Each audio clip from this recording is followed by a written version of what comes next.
നമ്മുടെ ഒരു ഡൗൺ ടൈമിൽ, ലൈക്ക് നമ്മുടെ ഒരു ഡൗൺ ടൈമിൽ നമ്മുടെ കൂടെ നിന്നിട്ടുള്ള ഒരു ഗ്യാങ് ആണ് ടി വി എന്ന് പറയുന്നത്. സോ ആ ഒരു റെസ്പെക്റ്റും അല്ലെങ്കിൽ ആ ഒരു കടപ്പാട് നമുക്ക് എന്തായാലും ഒബ്വിയസ്ലി കെ വിയുടെ സൈഡിൽ നിന്ന് എന്തായാലും നമുക്ക് അത് ടി വിൻ്റെ അടുത്തുണ്ട്.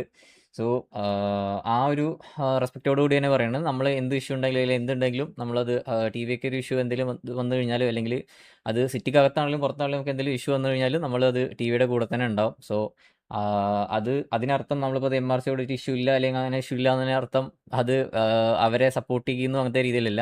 നിങ്ങൾക്ക് അറിയേണ്ട നമ്മളെ വ്യൂസ് ആണെങ്കിലും നമ്മുടെ ഒരു ഡൗൺ ടൈമിൽ നമ്മളെ ഒരു ഡിസ്മാൻഡിൽ അങ്ങനത്തെ ആക്കുന്ന ഇഷ്യൂ വന്നപ്പോഴും, അല്ലെങ്കിൽ ഇപ്പോൾ റീസെൻ്റ് ഉള്ള ഇഷ്യൂ വന്ന സമയത്താണെങ്കിൽ പോലും നമ്മുടെ കൂടെ ഒപ്പം നിന്നുള്ള ഗ്യാങ്ങാണ് ടി വി എ.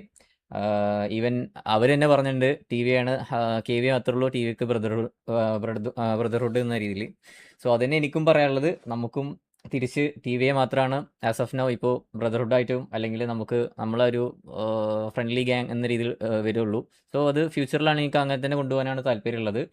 അപ്പോൾ അവർക്കൊരു ഇഷ്യൂ വന്നു കഴിഞ്ഞാലും അത് നമ്മൾ തന്നെയാണ് അതിന് സപ്പോർട്ട് ചെയ്യുന്നത്. ബട്ട് സ്റ്റിൽ എന്നിട്ട് പോലും ഞാനത് എം ആർ സിയുടെ ഇഷ്യൂ വന്ന സമയത്ത് പോലും ഞാനൊന്ന് പറയാന്ന് വെച്ച് കഴിഞ്ഞാൽ ഞാൻ ഷെയ്ഖിനെ വിളിച്ച് സംസാരിച്ചിരുന്നു. ഞാൻ ആദ്യം പറയുന്നത് ഇതൊന്നും ഒരു കുറ്റം പറയുന്ന സംഭവമല്ല, ലൈക്ക് എം ആർ സിനെ കുറ്റം പറയുന്ന ഒരു സംഭവമല്ല.